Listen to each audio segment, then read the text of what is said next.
আসসালামু আলাইকুম ওয়া রাহমাতুল্লাহি ওয়া বারাকাতুহু।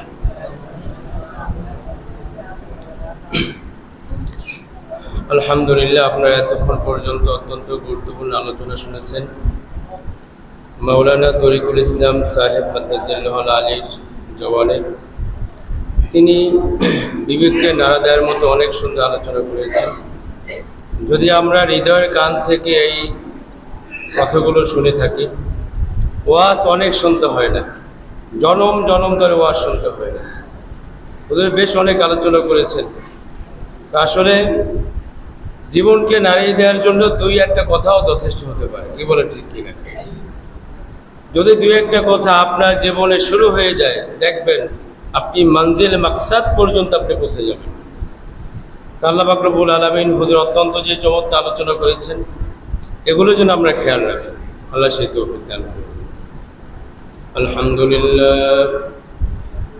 আলহামদুলিল্লাহ নাহমাদুহু ওয়া নাস্তাঈনুহু ওয়া নাস্তাগফিরুহু ওয়া নু'মিনু বিহি ওয়া নাতাওয়াক্কালু আলাইহি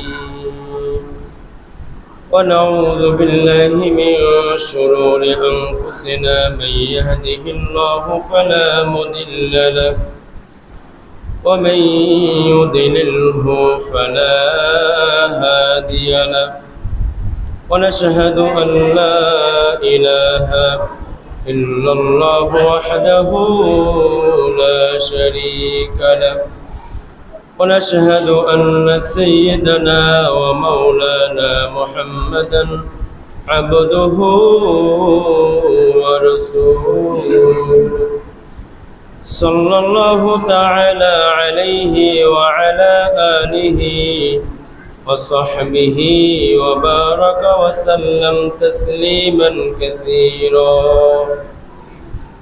أما بعد فأعوذ بالله من الشيطان الرجيم.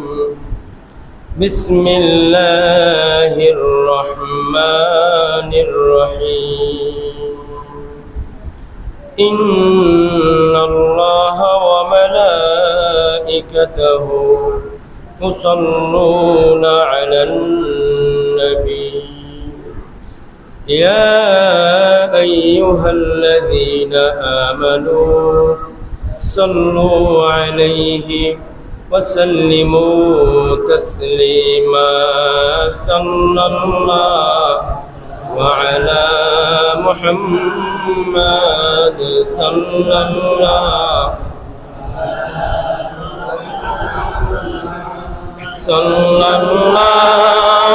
على محمد صلى الله عليه. أزكى النسب أعلى الحسب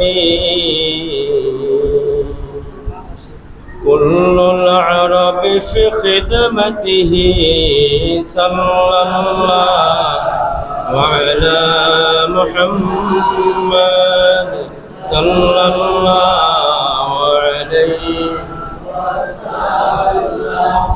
صلى الله على محمد صلى الله عليه. سعت الشجر نطق الحجر شق القمر بإشارته صلى الله على محمد صلى الله عليه صلى الله على محمد صلى الله عليه. جبريل أتى ليلة أسرى والرب دعاه لحضرته صلى الله وعلى محمد صلى الله وعليه صلى الله على محمد صلى الله نال الشرف الله عفا عما سلف من أمته صلى الله على محمد صلى الله عليه صلى الله على محمد صلى الله عليه فمحمد لا هو سيدنا فالعز لنا لإجابته صلى الله على محمد صلى الله عليه صلى الله على محمد صلى الله عليه فاق الرسول فضلا وعلا أهدى السبل لدلالته صلى الله وعلى محمد صلى الله عليه صلى الله وعلى محمد صلى الله عليه كنز الكرم مولى النعم هدي الأمم لشريعته صلى الله على محمد صلى الله عليه صلى الله على محمد صلى الله عليه بلغ العلا بكماله كشف الدجى بجماله حسنت جميع خصاله صلوا عليه وآله আল্লাহ পাক রব্বুল আলামিনের মেহেরবানিতে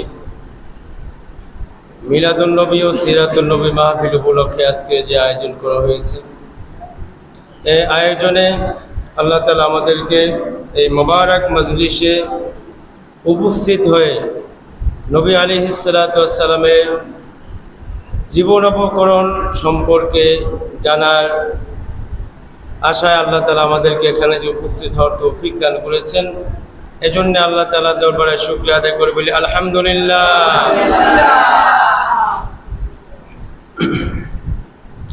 রাসূল করিম সাল্লাল্লাহু আলাইহি ওয়াসাল্লাম তিনি দুনিয়াবাসীর জন্য রহমত স্বরূপ। কে বলেন ঠিক কিনা?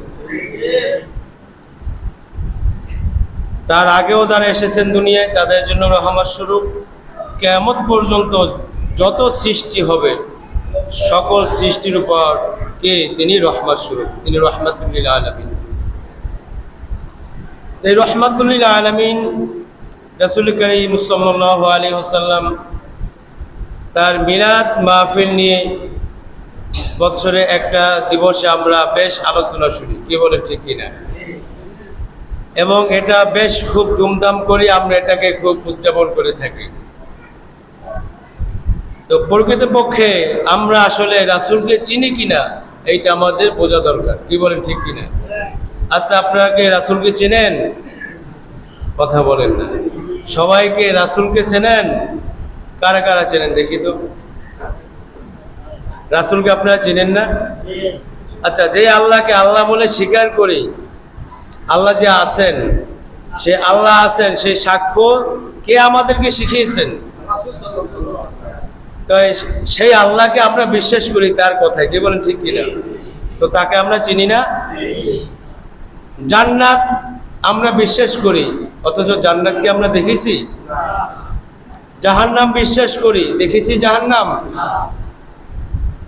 কবর জগতে কত হাজারো ঘটনা ঘটবে যেগুলো হাদিস কোরআনে আছে, এই সম্পর্কে আমরা অনেক কিছু জানি, বিশ্বাস করি, না দেখে বিশ্বাস করি, কি বলেন ঠিক কিনা?